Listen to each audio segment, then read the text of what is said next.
Hello guys and welcome back to my YouTube channel. My name is Salah. Please do not forget to subscribe, comment, like, and of course do make sure that you share this video, guys.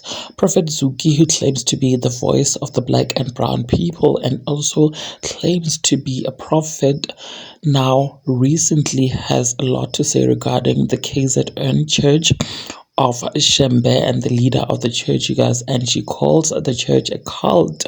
Now, in her own words, Izinyoka, she says that Shembe Church worships fallen angels. Now, Prophet Zuki addressed people who goes to the church, to the Shembe Church rather, and told them that there is no such thing as a god of Shembe, the same as Shaka, you guys. She says that Shembe and Shaka are controlled by evil spirits, you guys. So let me not waste your time but quickly insert what Prophet Zuki is saying. But before I do that, do make sure that you do engage with me in the comment section. You do tell me what you think about this whole situation that Prophet Zuki is actually putting out there.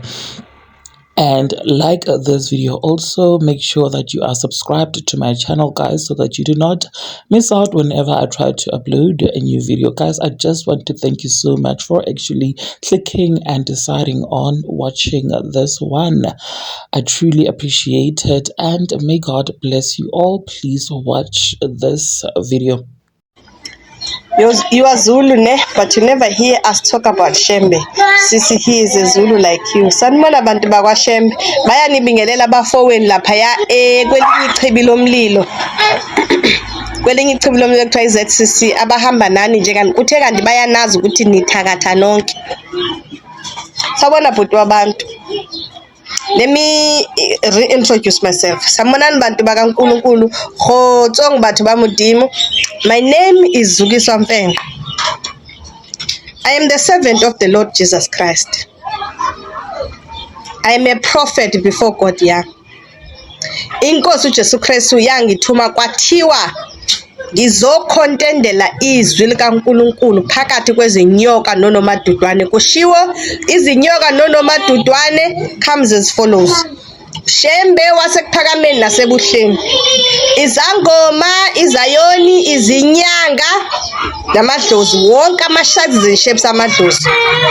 Izayoni, uZCC, uIPCC, uSam Jones, Jehovah's Witness, u-12 apostle no new apostle, all the other apostle, uWeseli, uSheshi, uAfrica, uUCC, all the evangelistical churches, all the DCCs, BCCs, ECCs, SCCs, SCCs, all of the Cs. Balang no Weseli, wonke lamasonta no bishop.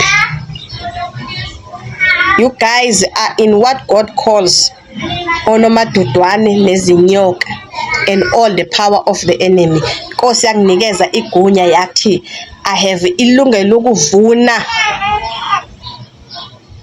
phezu konomadudwane nezinyoka. Kushiwo nini? Whether umuntu is Zulu, I'm gonna say this again. When you are true Satan of Satan, you are true son of Satan. You don't even. I connected awukubuka amanye video. This is a long series. I started there. Abatshela ukuthi kwaShembe bakhonza ama-fallen angels ngabatshela. Just like you, they've been swearing me ever since. Just like you, your brothers and sisters, you guys are in izinyoka nonomadudwane, living there, nithakatha, witching, warlocks, and calling it imisebenzi emihle, doing wickedness phambi kaNkulunkulu. And I must tell you all, ezulwini awukho unight, khona uday kuphela. And lento eniyenzayo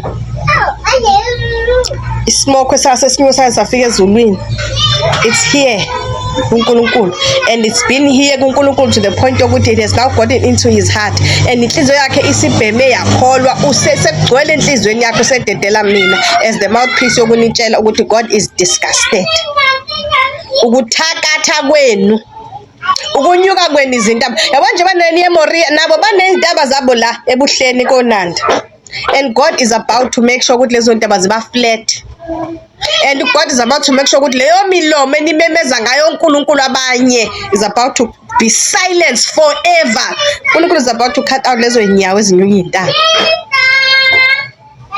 So mina nginandaba mina. Anginandaba. If what you are doing is sin, sin has no race, no tribe, no color, no shape, no gender. Sin is sin. It can come in any other form. You must just know ukuthi lento enyenzayo is wickedness. Bantu basezSCC nasePhakameni and all these other churches as nama uniform naba bishop that have no fivefold ministries. Ngisezinyokeni nomadodwane and all the power of the enemy. Ukunini ukuthi you come out or allow the Lord to clean up house, and it is a sad thing when the Almighty comes on a little thing like a human being because it has become stubborn and stiff-necked. Why vele sisi bakwenzeni abantu bakwa okay uma lento uyikhuluma eqiniso uyithatha Sanibonani bantu basePhakameni nonke eninale view yokucabanga ukuthi ninempi ngixabene nani. Nina nixabananga nami personally.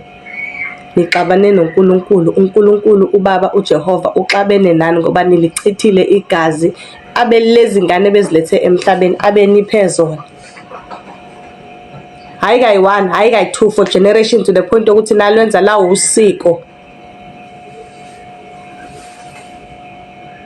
Lezi zinto engiyikhuluma la ngizikhonjiswa uNkulunkulu baba uJehova. Akhona oyedwa kunina othi mina ngithandazile. Akhona oyedwa kunina osewayobuza kuNkulunkulu ukuthi uNkulunkulu ngenzeka ukuthi le ntombazane iqinisile. Akhona oyedwa kunina oza neevidence ukuthi hayi thina sisi i-firstborn yasekhaya isaphila akekho. Kodwa for some reasons niyabelieve ukuthi ngine vendetta nani. The reason why ngilana guys, the reason why ngijulukile nginje ngoba mina unembeza wami uyasebenza. Awudalwanga usebenza nowami wazalwa esihogweni wasahwa wafika uNkulunkulu wawuhlamba kabusha. Ngize la ukuzobamezela indaba ezilungileyo in 2 ways. 1, uNkulunkulu baba uJehova lona ithi namthandaza lapha emangeni amanga wathumela inkosi uJesu Kristu ukuthi anifele ngoba nonile ningababulali just like all of us. Sonke sazalwa nguEva esonweni. Asinako ukulunga ngaphandle kwaKristu. Ingakho kwafanele ukuthi uKristu azosifela. Lento engikhuluma la iqiniso uma ubona ukuthi mina angikho capable of ukukhuluma iqiniso ku right. Thandaza wena wedwa ubuza uNkulunkulu ukuthi ubuze kuNkulunkulu ukuthi uNkulunkulu iqiniso na kodwa ungathi uNkulunkulu kaShembe ngoba akanalo iqiniso lo. Bize nje igama elithi uNkulunkulu goqe ngamadolo ukuthi uNkulunkulu kungenzeka yini ukuthi kuyiqiniso lokho kushiwe le ntombazana. Akhona oyedwa kuni bantu basePhakameni oza la azothi mina ngibuzile kuNkulunkulu wathi ngoba nonke you have been turned around to believe ukuthi ukhona uNkulunkulu kaShembe. And that exactly there was the nani khonjiswa lapha ukuthi uNkulunkulu kaShembe akuyena uNkulunkulu wonke umunye umuntu noNkulunkulu wenu oseceleni wamagquma nezintaba operate ngegazi ngoba ufuna leli gazi leingane zenu. Ukuba sekuPhakameni akuhlangene nokuba umuntu omnyama. Umoya kaShembe nomoya kaShaka into efanayo ukude noNkulunkulu. Laba abantu balawula umoya kaSathane nomoya weingilosi ezaqoshwe ezulwini. Uma usonto ekuPhakameni unophathwa ulawulwa zingelosi noSathane. Uma usonto eZayoni ulawulwa uSathane neingilosi ezaqoshwe ezulwini. Uma usonta eSt John's ulawulwa inyoka ehlala emanzini mermaid. Uma usonta e12 apostle naseNew apostle ulawulwa yilezi ingelosi zobumnyama ezimasquerade izingelosi zokukhanya zaqoshwe ezulwini. Uma usonta ewisile uthandaza uJezebel ingakho itop yenu ibomvu. Uma uniform la usonta khona iblue uNkulunkulu wakho in the waters uthandaza emanzini wena kufanele uguqe ngamadolo phansi. Uma i-green wena uthandaza inyoka ehamba la emhlabeni esehlathini somewhere.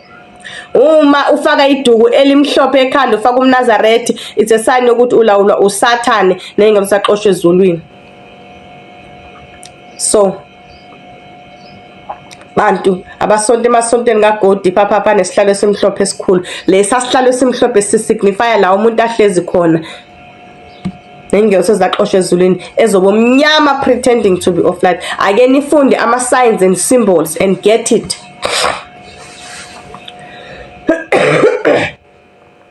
Uma ubona ukuthi mina uNkulunkulu wakho mkhulu kakhulu, ungcwele kakhulu ukuthi angathuma mina akuziguqele nawe ngedolo, akakhulume nawe direct. Ungambizi uNkulunkulu ubani ngoba umazi ukuthi ubani uNkulunkulu ubani. Uthi uNkulunkulu owadala izulu nomhlaba wadala mina. Kungenzeka ukuthi iqiniso na. Sawubonana on the other end. Inkosi kusize usenza njalo.